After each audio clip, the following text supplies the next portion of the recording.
Class 7 के लिए नाविका हिंदी की पाठ्य पुस्तक भाग 7 है। दूसरा पाठ है 3 शर्तें।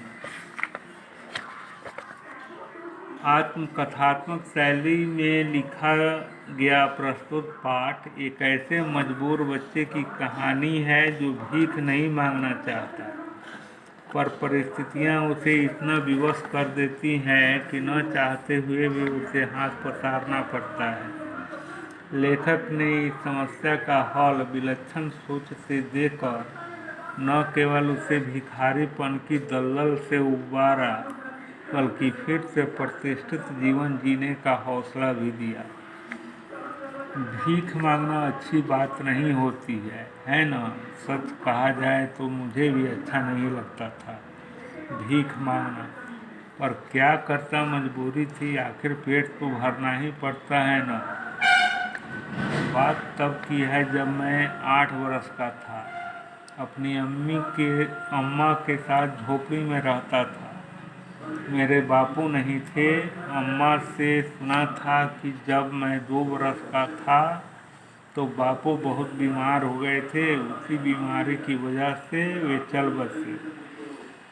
अम्मा मुझे बहुत प्यार करती थी। वह बहुत मेहनत मजदूरी करती थी। मैं स्कूल भी जाता था। लेखक जो हैं अपने बारे में बता रहे हैं कि जब वे 8 वर्ष के थे तो अपनी अम्मा के साथ वह झोपड़ी में रहता था और उसके पिताजी जब वह 2 वर्ष का था तभी बीमारी के कारण मर गए थे। उसकी माँ बहुत मेहनत मजदूरी करती थी और लेखक स्कूल भी जाता था। एक दिन अम्मा काम से लौट रही थी। लेखक की अम्मा काम से लौट रही थी। उनकी एक कार से टक्कर हो गई। कार वाला तो भाग गया, पर अम्मा को बहुत चोट लगी थी। उनकी दोनों टांगें काट दी गई।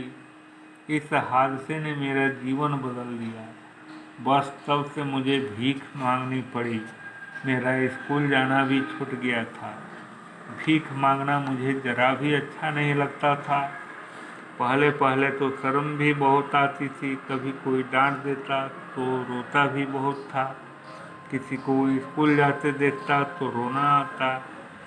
एक दिन बहुत तेज बारिश हो रही थी। सुबह से दोपहर होने को आई थी। बारिश रुकने का नाम ही नहीं ले रही थी। सड़कें बिल्कुल खाली थी। दूर दूर तक कोई राहगीर दिखाई नहीं दे रहा था। राह चलने वाले यात्री भूले भटके कोई दिखाई दे जाता तो बारिश से बचने के लिए भागता हुआ नजर आता। भूख से मेरा बुरा हाल हो रहा था। जेब बिल्कुल खाली थी। घर में एक दाना भी न था। करूँ तो क्या करूँ, कुछ समझ नहीं आ रहा था। हताश सा मैं एक नल से पानी पीने के लिए आगे बढ़ा। तभी सामने एक भले से सज्जन दिखाई दिए। कुछ आस बंधी। मैं पानी पीना भी भूल गया था। उनकी ओर लपका। बाबू, सुबह से भूखा हूँ, एक दाना पेट में नहीं गया है। 1-2 रुपये दे दो बाबू, ईश्वर तुम्हें लाख देगा बाबू। अपना हाथ आगे फैलाते हुए मैं 1000 दुआएं देने लगा।